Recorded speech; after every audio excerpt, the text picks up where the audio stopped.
Epicuro también tenía una ética de eudaimonia, pero no tan llevada a la excelencia. Él decía, mira, el fin de la vida es dos cosas: estar en aponía y estar en ataraxia. Aponía es estar en ausencia de dolor físico y mental, y ataraxia es estar tranquilo, ecuánime, estar en ecuanimidad. La palabra A es el prefijo de negación. Aponía, ataraxia, o sea, es libre de dolor físico y mental, y libre de intranquilidad, o libre de ansiedad, ¿haz de cuenta? Ok. Entonces, el fin de la vida humana, o de cómo debemos de vivir la vida, según Epicuro, es nada más, no tienes que ejercer tus más elevadas capacidades, nada más es estar tranquilo. Es un fin un poco más, se le puede llamar mediocre, más tranquilo, Pues pero estar dormido. pues estar tranquilo, estar dormido. Muchos piensan que los epicúreos eran un tipo de gente que estaban siempre en bacanales y en orgías y verdad. No, esos serían los hedonistas. Sí. Fue un poquito antes. Antes fue el hedonismo que el epicureísmo. Y los hedonistas acabaron mal. Se dieron cuenta que era una pésima filosofía. Se empezaron a enfermar, a morir. Y fueron moderando sus actitudes. Cayeron en el epicureísmo. Epicureísmo sería, los epicúreos se iban de las ciudades. Decían, pues no voy a vivir aquí en esta ciudad. Se iban con sus amigos y vivían en comunas. Por todo el Mediterráneo se hicieron comunas epicúreas. Esto ya con los romanos, pero claro que Epicuro enseñó mucho en su época en el jardín y todo, ¿verdad? Pero la idea es, tipo, librarte de esas preocupaciones grandes del mundo. Vivir con tus amigos, estar tranquilo. Eso es. Entonces fueron los primeros hippies. Sí. La neta. Fueron las primeras comunas y fueron muy exitosas, muy exitosas. Claro que se les fueron encima dos grandes grupos. Los gobiernos, porque no pagan impuestos. Sí, y los religiosos, porque no creían en Dios. Entonces, a ver, ¿cómo que están allá felices sin pagar impuestos, sin creer en Dios? No sé, ¿no? Entonces empezaron a perseguirlos. Y ellos vivían de su propia cosecha, de... Sí. Claro que podemos ver límites, ¿no? Ninguna filosofía es perfecta. Todo sistema filosófico tiene sus límites y tensiones, y por eso se estudian muchos. Se estudian las historias de las filosofías. Es lo que yo recomiendo, porque si no, una persona solo ve una y se sesga porque ya no entiende cómo se conectan las ideas. Entonces, ¿qué límites te imaginas? ¿Qué crees que puede salir mal en algo así? Si vives en comuna, si eres epicureísta, pues empiezas a... Si vives en una comuna y necesitas algo que a lo mejor ninguno de los miembros de ahí te puede proveer, pues vas a tener que empezar a necesitar vivir en sociedad. Si te enfermas y no hay ningún doctor, por ejemplo, o si necesitas esfuerzos ya que involucren profesiones un poco más técnicas que requieran de estudio, me imagino que los epicureístas no son tan... No hacían nada de eso. Comían tipo queso, o sea, tomaban pues vino una vez a la semana, una vez al mes, tomaban agua, eran muy pan. Se me figura mucho este tipo de tribus o sociedades en donde todo está perfecto hasta que algo sale tantito mal y ahí, por más minúsculo que sea el problema, se exponencia porque no hay nada que lo arregle. Entonces, ¿te puedes imaginar una comuna de 20 personas? Sí. ¿De 40? Sí. ¿De 100? De 500, de 5,000, de 50. O sea, escala mal también. Sí. Porque de repente, pues oye, se robaron una gallina, literal, habían 10 para todos y ahora nada más hay 9. ¿Qué pasó? Ocupas una cárcel y luego tienes que haber reglas. Entonces, curiosamente, si estudias las sectas, pues tienen esos comportamientos como erráticos, que de repente sale de control el poder y alguien abusa y se pone bien perverso. Sí. Porque también pues no hay una legislación, no hay una creencia tal. La creencia de Epicuro era que, y aquí fue algo radical que él hizo, Epicuro decía, mira, tenemos alma, ¿sí? Pero el alma es física, a diferencia de lo que pensaba Platón. Platón pensaba que teníamos alma, es algo diferente al cuerpo. Epicuro pensaba que teníamos un alma física, entonces estaba hecha de átomos particularmente delgados. De hecho, avanzó mucho la física. Epicuro estudió a Demócrito. No sé si te acuerdas también un comentario que hice, creo que hice, pero haz de cuenta que lo del átomo, que el átomo no puede ser lo mínimo, porque si tiene un borde, entonces quiere decir que tiene un centro. Okay. Si tiene borde y centro, quiere decir que no es lo mínimo. Porque si raspa con algo, raspa el borde, pero pues lo cruza, porque el borde es el centro. Entonces la teoría de los mínimos tiene que ver algo más chico que un átomo. Ujú. Una idea así desarrolló Epicuro. Entonces para él, si te morías, se moría tu alma y se acabó. Y hay consecuencias serias para eso. Las consecuencias serían, mira, si una persona se muere su alma, entonces no hay un castigo eterno después de la... Hay consecuencias de religión, ¿sabes? Y entonces no deberíamos de sentir lástima por una persona cuando se muere. Pero este güey era como un profeta, era como un...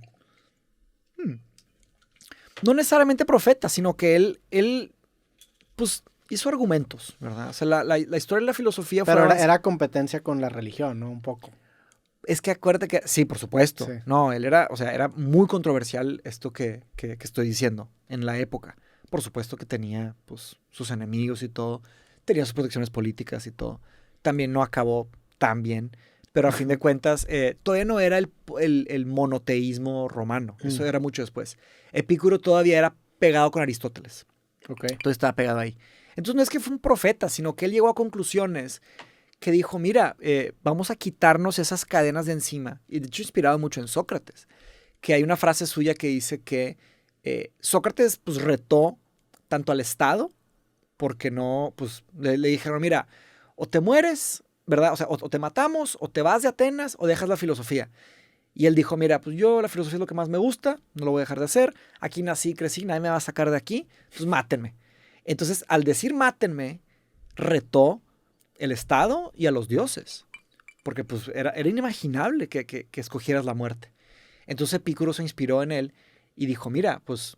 Y lo mataron a Aristóteles. A Epicuro... No, Aristóteles, cuando dijo eso, que No, a Sócrates. A Sócrates. Sí lo mataron. Él te tomó la cicuta. Veo que no te estás acordando más o menos de la esta. Sí, ya me acordé. Es que estaba confundiendo a Sócrates con Aristóteles. Ah, con Aristóteles. Sí. Ya. Sí, él se toma la cicuta y se muere. Exactamente. Él escoge eso. De hecho, hay un cuadro muy famoso de la muerte de Sócrates, que está en Nueva York, que es de que... Sí, pon la muerte de Sócrates, de Jacques-Louis David, si no me equivoco. Vamos a poner imágenes... No, creo que no es de Jacques-Louis David. Esta es la muerte de Sócrates. Esa es la muerte de Sócrates, exactamente. Ahí se está tomando la... Que levanta la mano en una posición muy... Me la pelan todos. Exactamente. Me voy con clase. Exactamente. Y ahí se supone que él... ve, fíjate abajo a la izquierda, hay como que una imagen triangular, como que un triángulo de luz. Exacto. Esa es una interpretación... ¿Te acuerdas de Nerd Writer? Sí, tiene un video de este. Exacto, To Read a Painting. Y para él ese es Platón. El que está ahí abajo es Platón y está acordándose de toda la historia del día que se murió su maestro. O sea, okay. El día que se murió. ¿Y Epicuro qué tanto después fue de la muerte de Sócrates? Como unos 200 años después. O sea, fue hasta 200 años después. Fue conectado, o sea, es Sócrates, por eso le llamo el cuarto clásico, que es Sócrates, Platón, Aristóteles y luego Epicuro. Y le llamo el cuarto clásico porque su filosofía estuvo increíble. O sea, fue todo un sistema interconectado, independiente, y nombró un nuevo sentido para la vida, que es la felicidad en el sentido tranquilo. Y digo así porque mucha gente traduce eudaimonia como felicidad, que sea una felicidad profunda, ¿sabes? De ejercer tus más elevadas capacidades y todo esto. Pero la felicidad de Epicuro es más como que, pues, relajada, ¿no? Okay. No es una felicidad intensa de que satisfacción, sentido, todo eso, que es lo que Aristóteles llevaba. Sí, no me había dado cuenta del contraste de las dos maneras de alcanzar la felicidad. Una es muy activa y la otra es muy... Exacto, y conecta con diferentes personas. Sí. Diferentes personas conectan con, pues, y ahí se pone raro, porque pues hay quienes llaman, no, pues son unos huevones que nada más... No, pues así quieren, ¿verdad? O sea, así prefieren vivir. Y esa es la buena vida, ¿sabes? Sí. Pero Epicuro se llama. Epicuro. Epicuro, ¿qué tanto después fue de Aristóteles? Pegado. De hecho, aquí tengo la línea del tiempo para... ¿convivieron o no? Sí, no se sabe si se conocieron, pero sí hay sugerencia que tuvieron algo de conexión por ahí. No se figura que estuvieran en el mismo círculo, ¿no? O sea, eran muy diferentes en ideas. Sí, exactamente. Aunque Epicuro nació en Samos, una isla, y luego se fue a Atenas después. Okay. Y viajó un tiempo por ahí, luego corrieron a todos los que no eran atenienses de Samos, y luego se fue con su papá, y luego regresó a Atenas, tipo, toda una vida bien caótica. Pero a fin de cuentas pone el jardín, que es como la cuarta gran escuela de Atenas, que está la Academia de Platón, el Liceo de Aristóteles y el Jardín de Epicuro. Ok. Se podría considerar el ágora de los estoicos, pero no es una escuela. El ágora es donde se juntaban a hacer filosofía estoica. ¿Y estas escuelas existían al mismo tiempo? Hubo traslape, definitivamente. O sea, ¿y tú como alumno escogías a cuál ir o tus papás te decían, no, pues yo gravito más hacia lo que dice Epicuro, entonces te mandamos al jardín? Sé. Ahí no sé. ¿Cómo, o sea, o eran en diferentes ciudades? Eran todas alrededor de Atenas. Y no era un lugar tan grande. Sí, o sea, sí podía haber una selección de, bueno, pues a mí se me... Pues ahí ya no sé cómo sería el sistema, pero lo que sé es que la academia, por ejemplo, era gratis. O sea, no cobraba. Y no era, y podía ir cualquier persona, o sea, no tenían que ir gente joven, vaya. Sí, a menos que... O sea, era para gente joven. Hasta mi conocimiento era para el que sea. Ya. Pero probablemente si nos metemos al detalle del detalle, pues van a ver algunas cosas ahí. Pero la idea de Platón era algo gratis. Era nada más estudiar y hacer ejercicio. En pelotas, todo. O sea, no, te lo juro. ¿sí? O sea, hacían pesas en pelotas. Y era lo normal. Pelotas, sí. No sé si estudiaban en pelotas. Sí. Y entonces Epicuro también era, pues tenía protección política, también era adinerado para poder hacer un jardín. Pues tenía algo de protección política, sí. Yeah. Y luego cuando se muere le hacen estatuas y protegen su trabajo, si tuvo algo por ahí. Pero sí se metió mucho en problemas con la religión de la época, con el politeísmo, que era un paganismo. Okay. Que eran muchos dioses y todo esto. Sí tuvo muchos problemas. No tuvo una vida fácil. Y cuando hacen estas escuelas, ¿qué tan grandes eran ellos? ¿Qué tan grandes eran ellos? O sea, ya estaban al final de su vida y dicen, voy a hacer el Pues liceo. sí, definitivamente Platón, difícil decir la edad que tenía Platón cuando fundó la academia, no sé si se sabe eso, tal vez sí, pero ya hacia los, probablemente arriba de los 40, 50 años.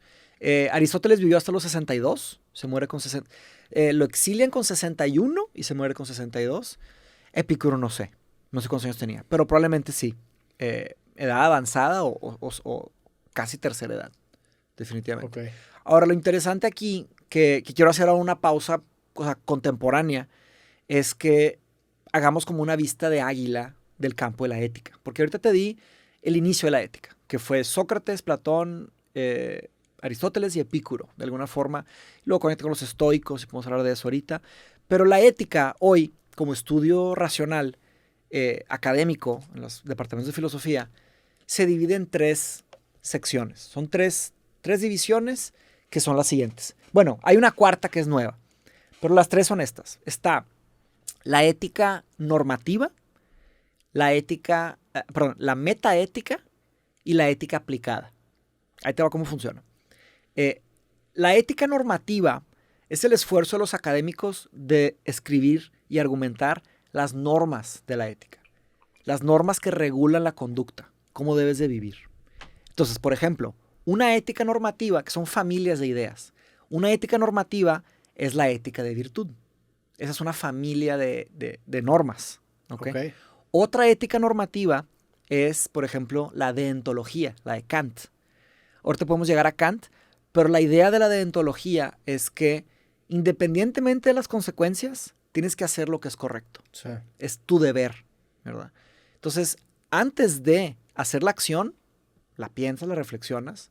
A priori se dice, a priori es previo a cualquier experiencia y ya sabes qué hacer y actúas.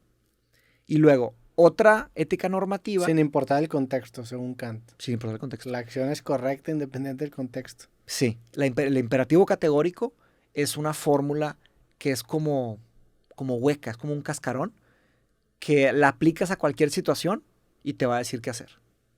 Ese es el proyecto de Kant en la parte ética, que se llama Crítica a la razón práctica. Ese es su libro, que está bien difícil. ¿Y qué tan robusto es esa fórmula? Porque pues... Está fácil. Está fácil decirla y entenderla, ¿no?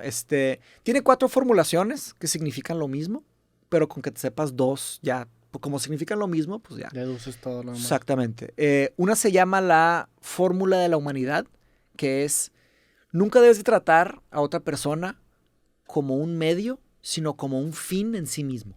Sí. ¿Sabes? Entonces cualquier persona que te topes en toda tu vida, nunca trates de usar a esa persona como un medio para algo más, sino que cada persona es libre, racional e independiente y debe de ser tratada como tal. ¿Sabes? Esa es la idea. Y la otra es, cualquier acción que hagas, actúa solo en aquellas acciones que hagan principios que sean universalmente aceptados. Es decir, si vas a hacer algo, es imaginar qué pasaría si todos lo hicieran. Sí. Pero no imaginar las consecuencias de que si todos lo hicieran, sino que es un problema anterior. Por ejemplo, digo, los ejemplos típicos son matar o robar, ¿verdad? Por ejemplo. El tema de robar no es que, o mentir, perdón, no es que robar esté mal por la consecuencia del robo, sino que si fuera una ley universal que tú la haces, entonces todos la hacen, entonces se rompe el propio concepto de la palabra robar. Porque para robar tiene que haber algo que es tuyo y algo que no es tuyo. Entonces, si hay un robo, entonces quiere decir que si eso fuera una ley universal, entonces no habría, nada sería de nadie. ¿Qué sería eso? ¿Qué tipo de mundo sería eso? ¿Sabes? Pero y luego, o sea, cuando te metes a situaciones en específicas en donde robar empieza a sonar como lo correcto, ¿cómo reacciona Kant? O sea, por ejemplo, Él era muy radical. O sea, imagínate que hay alguien en la cárcel, injustamente, Sí. por un crimen que no cometió y un abuso de autoridad, Ujú. y tú ahí ves las llaves del guardia. Y el Robas criminal los- te dice, róbale las llaves. Para Kant, no. No podías. No debería ser eso. O vienen unos nazis y están unos judíos escondidos en tu Nah. sótano. El ejemplo, ahí te va cuál es Y el si ejemplo. están ahí abajo, no puedes mentir. No, el ejemplo que da Kant es este. Estás en tu casa y llega un ladrón con un cuchillo y te dice, ¿hay alguien en tu casa? Si hay alguien, lo voy a matar. Y tú sabes que hay alguien. Según Kant, no puedes mentir, tienes que decir sí. Pero él si no hay puede alguien. matar según Kant. Pues no Le importa. vale madre a Kant. Tú haces tu deber. Y la idea es que todos hagan su deber. Claro, en esa clase yo la llamo Kant el idealista, porque la verdad es que él llegó a un nivel porque su trabajo, claro que esto es un fragmento de su trabajo, está enorme su trabajo. Un profesor mío de la maestría es kantiano en el sentido real, o sea, él tuvo su doctorado en Kant y todo, y platicando con él me decía, Pero es kantiano practicante. pues me imagino que sí, no Ya. sé, no lo he observado en su vida privada. Era impresionantemente ético, eso sí, o sea, él era una cosa, Era ético. sí, O sea, sí. usaste ético como adjetivo. Ajá, era un vato ético. a Sí, la ese verga. vato es ético, sí. Porque es una gran pregunta también, ¿no? O sea, y hay de dos. Por ejemplo, para ser ético tienes, eso suena raro, para saber de ética tienes que ser ético o no. Platón diría que no. Platón, con que sepas todo lo que hay de teoría ética, ya acabaste. Para Aristóteles no. Para saber de ética tienes que practicar, tienes que vivir éticamente. Pero para decirle ético a alguien, pues a lo mejor otra escuela de ética te diría... O sea, por ejemplo, dime una escuela que sea contraria al de El la de Kant. Consecuencialismo. Consecuencialismo Esa es la te diría, tercera. tú no eres nada ético, carnal. eres un-". Exactamente. Ya. Hay todo un choque de O sea, teorías. era un ético kantiano. Exactamente. Era ético según Kant, sí. Pero claro, si llegas a esos niveles de estudio, también te aprendes las otras. O sea, también te las estudias. Porque mira, te dije, ética de virtud, que la idea es desarrollar virtudes que son como comodines. Entonces tú te sabes las virtudes, eres virtuoso y sabes cómo actuar. La otra es la deontología de Kant. Es decir, te sabes el imperativo categórico, cada que vas a actuar reflexionas y actúas o no actúas. La tercera se llama consecuencialismo. El consecuencialismo es actúa de tal manera que maximices el bienestar de tus acciones, que maximices lo que se conoce como la utilidad, ¿no? Sí, es utilitarista. El utilitarismo es una versión de consecuencialismo. Okay. Hay muchos consecuencialismos. Hay tipo consecuencialismo hedonista. Haz la acción que más te dé placer, siempre. A ti, a la A verga. ti. Ya. Ajá. Está el consecuencialismo egoísta y el consecuencialismo altruista. Haz la acción que maximice tu placer o tu bienestar, ese sería el egoísta, y el altruista sería, haz la acción que maximice el bienestar de todos menos de ti. O sea, una persona muy egoísta puede ser una persona muy ética también. Si es... Si lo asocias con... Si esa persona es consecuencialista en un sentido de egoísmo, consecuencialismo egoico, sí. Y no crees, te lo pregunto, ¿no crees que o sea, podríamos sumarizar todas las acciones como egoístas? O sea, ¿tú crees que, por ejemplo, si tú actúas de la manera en la que actúa Kant, te genera a ti un placer que tú puedes interpretar como egoísmo el por qué lo estás haciendo? Pues mira, O sea, es una pregunta de, por Hay- ejemplo, ¿el altruismo existe porque quieres ayudar a la persona o porque tú te quieres hacer sentir... El altruismo existe no solo en los humanos, sino que en los animales también. Hay ciertos comportamientos que ponen en riesgo sus vidas, tanto los animales como los humanos, para salvar a alguien más. Y si te mueres, pues no puede ser egoísmo. ¿Y no crees que el animal diga, no, pues que sí me pasé de lanza? Me pasé de lanza. Sí. Pues Ah, tienes razón, la neta nunca había pensado en los animales. Digo, nunca he visto, pero lo puedes ver con madres Sí. siendo protectivas con sus crías. exactamente. Con Sí, sus nunca lo había crías. pensado de esa manera. Sí, sí hay una forma de salirse de ese tema. Pero sí, sé a lo que te refieres, que Pero pues que también es un la ma- egoísmo, ¿no? De decir, Pero claro, cuando decimos altruismo es verdadero altruismo. O sea, ¿por qué es altruismo? ¿Para que te aplauden? Ese es otro campo de la ética, otra parte de la ética se llama la motivación moral. Eso es parte de la metaética. Ahorita llegamos a la metaética. pero a ver, quedándonos en esta parte que Sí. dijimos de los animales, Sí, ¿hay ejemplos de animales haciendo acciones altruistas que no sean familiares de ellos? buena pregunta, no sé. Porque ahí Ah. hay una especie de egoísmo en el sentido de decir, pues bueno, si me muero yo, se muere él, que él soy yo, de cierta manera. ¿Cómo es una...? O sea, Un es tipo una... de altruismo genético. Ajá, prefiero propagar a él que matarme a mí, ¿no? O sea, Buena que pregunta. propagarme a mí. No sé. Puede que haya entre especies o interespecie, ¿sabes? De diferentes especies. No sé. Habría que ver esos casos que una especie cría a otra especie. Se hace parte de la tribu. Que si la protege también, o no sé. También el hecho de sentir un impulso altruista, Ujú. el no actuar acorde a él te va a producir dolor.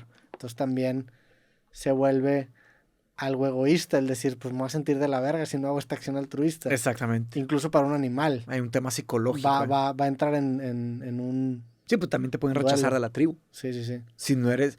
Claro. Y eso me lleva a la cuarta teoría. La cuarta normativa, que es la teoría de contrato social. Entonces,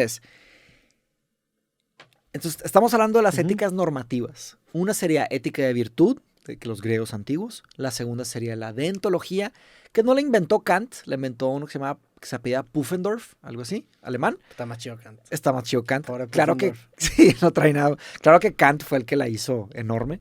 Deontología. La tercera es el consecuencialismo, tipo Jeremy Bentham, John Stuart Mill, son dos filósofos grandes de utilitaristas. Bueno, consecuencialistas, perdón. Y luego contrato social. La teoría de contrato social tiene que ver, fue de hecho de J.F. Scanlon, algo así, que es de Harvard, que es mucho más cercano a nuestra época, y tiene que ver con qué nos debemos los unos a los otros. What do we owe to each other?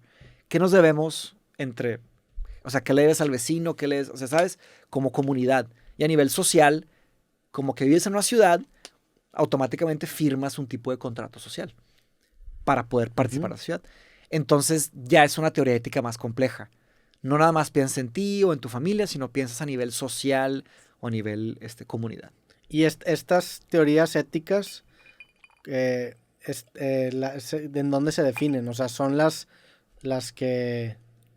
O sea, nada más estas son las que existen hasta la fecha. Deben de haber otras. Popularizadas. Sí, son Ok. las grandes. Ok. Y cuando digo grandes, cada una tiene, yo qué sé, 300,000 doctorados que se han hecho a lo largo de los años en diferentes universidades y estudios, y hay miles de libros, cientos de miles de libros. La más antigua es la de ética de virtud, ¿no? Que empezó con los griegos, ¿verdad? Ok. Ahora, eso son las normativas. Normativa viene de norma para legislar la conducta, para como defender la conducta. Es una normativa. Ahora, está otro subcampo de la ética que se llama la metaética. La metaética estudia cuestiones psicológicas de la ética y cuestiones metafísicas de la ética. ¿Ok? Entonces, cuestiones psicológicas sería, por ejemplo, una vez lo platicamos en el tren, si no me equivoco, les mencioné que están los cognitivistas y los no cognitivistas de ética. Los cognitivistas de la ética piensan que lo que tú sabes influencia en lo que tú haces. Y los no cognitivistas piensan que independientemente de lo que sabes, tú vas a hacer lo que quieres. Ok. ¿Bien? Entonces, del lado de los no cognitivistas estaba David Hume, filósofo escocés, siglo XVIII, un poquito antes de Kant. Kant pues digamos, estudió mucho a Hume y luego desarrolló su trabajo más allá que Hume. Pero básicamente lo que hizo Hume es que se dio cuenta que cuando la gente actuaba, él observaba y decía, mira, pues actúan, pero como que usan la lógica para justificar lo que ya querían hacer, ¿sabes?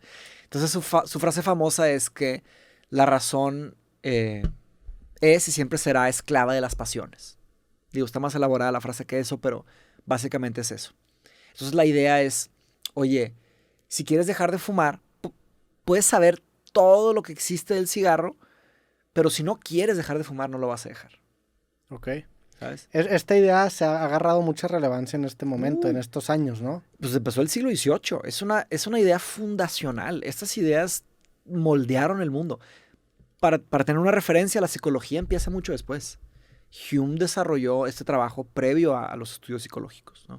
O sea, esta idea es, tú vas a hacer lo que se te hinche y las herramientas que te da tu conocimiento solamente van a funcionar para elaborar argumentos más sofisticados para justificar lo que hiciste lo que se te hinchó. Exactamente. Es cabrón. Esa es la idea del no cognitivismo. Y está pesada porque... Y en esa época... Me recuerda mucho a una serie que estoy viendo, no voy a decir porque no quiero spoilear, pero hay un güey que es un sociópata que va con un terapeuta. Y se dan cuenta que cuando un sociópata va a un terapeuta realmente no, porque le presentan a una psicóloga como que ciertos estudios en donde afirman que cuando un sociópata va a terapia realmente no está cambiando, sino que está afilando sus skills para precisamente hacerse más manipulador y está aprendiendo. Está aprendiendo mejores maneras para justificarse. Y eso me lo relaciono mucho con esto que dices de Hume. Por supuesto. Sí, está cañón. O sea, la neta es que te pones a pensar mucho. Yo creo que el campo de la ética es el campo más personal de la filosofía. Porque estudias cómo actuar y cuántas acciones tomas al día. Depende cómo lo midas, que es una acción, pero tomas... si parpadear es una acción, o mover la mano es una acción, o caminar, o voltear la cabeza, pues tomas cientos de miles o millones de acciones al día. Sí. Entonces, ¿cuántas acciones tomas en tu vida? No existe una vida sin acción. Hay mucha acción. Entonces, ¿cómo saber qué hacer? Ese es el campo de la ética. Por eso es tan personal. Sí. Cuando estudias... Está curioso eso de la ética porque yo lo tenía muy relacionado con el tema utilitarista, el tema de los otros, de cómo tus acciones afectan a los otros, pero pues eso solamente es una... Esa es una rama de de una subdivisión. Sí. Pero es más un tema de tú cómo actúas, independientemente de lo demás, ¿no? O sea, independientemente de los demás en muchos de los casos. No, sí. O sea, sí. Claro, si tú te vas a tomar en serio, la idea es estudiar todos. No se recomienda que te hagas... Porque sí, el fin de la filosofía es buscar la verdad, es encontrar la verdad. Entonces, no te puedes hacer el sordo y nada más estudiar lo que quieres y hacerte... No, tienes que tomarte en serio las demás posturas. Yo lo que hago, por ejemplo, estudio todas. O sea, estudio teoría de virtud, estudio consecuencialismo, estudio deontología, pero no solo estudio ética normativa, sino que estudio también metaética, también estudio ética aplicada y la nueva es la ética descriptiva. Ahorita vamos a llegar a todo eso. Todo esto es la primera clase apenas. O sea, el ciclo de ética que doy está mucho más completo en el sentido de detalles que hay. No está más difícil necesariamente, pero está más rico en detalles, está más académico. Sí, pero esto que me estás diciendo me mapea un chingo todo el... Exactamente. ¿Qué nos enseña qué es ética? O sea, para mí el bien y el mal. Exactamente. Y para mí era un concepto muy utilitarista. O sea, era solamente enfocado a qué vas a hacer y cómo va a afectar a los demás. Y tú tú ya me estás platicando que, por ejemplo, la ética de las virtudes era más de tú cómo vas a conseguir alcanzar ese potencial o llegar a ser, no recuerdo cómo lo dijiste, pero esa... El eudaimonia, sí. Ajá. Claro, y no se trata de que vas a destruir a tu vecino. Claro. Una persona virtuosa nunca haría eso. A mí se me hace la ética de virtud una muy buena normativa. Muy, muy buena. Y sí tiene sus límites, pero la verdad es que... No, indirectamente mejora la vida de las otras personas. Definitivamente. La idea de Aristóteles era esa. La idea de él era, oye, por ejemplo, ¿para qué quieres un buen herrero? Que haga sus herraduras, ¿verdad? ¿Quieres que haya un buen herrero para que haga excelentes herraduras? ¿Para qué quieres excelentes herraduras? Bueno, para que los caballos estén protegidos sus patas, ¿no? ¿Para qué quieres que se protejan sus patas? Pues para que puedan transportar la comida de la mejor forma. ¿Para qué quieres que transporten la comida? Para que le llegue la comida al mercado y se pueda vender. ¿Para qué quieres eso? Para que la gente coma. ¿Para qué quieres que la gente coma? Pues para que puedan ejercer sus más elevadas capacidades, para que puedan vivir bien. Eso es. La eudemonia sería vivir bien. Entonces, ¿para qué queremos? Y jala para cualquier cosa que pregunte la sociedad. Oye, ¿para qué quieres buenos peluqueros? Para que la gente tenga buenos cortes de pelo. ¿Sabes? ¿Para qué quieres que haya buenos podcasts? Hay que Sepa la chingada. No, pues para que la gente esté enterada de asuntos y esté entretenida y aprenda y diferentes cosas, ¿no? O sea, ¿cuál es el fin del podcast? ¿Para qué es? Para que la gente, pues, disfrute, aprenda, conozca, explore, etcétera. ¿Para qué quieres buenas computadoras? Piensa el opuesto. ¿Para qué quieres malas computadoras? Las cosas mal hechas, en ese sentido, pues llevan una espiral de cosas mal y peor. ¿Para qué quieres buenos políticos, buenos ingenieros? ¿Sabes? En ese sentido no es que sean bondadosos, es que sean buenos, que cumplan su función. Sí. Ese es el concepto de Aristóteles. Y la ética de virtud. Chingón.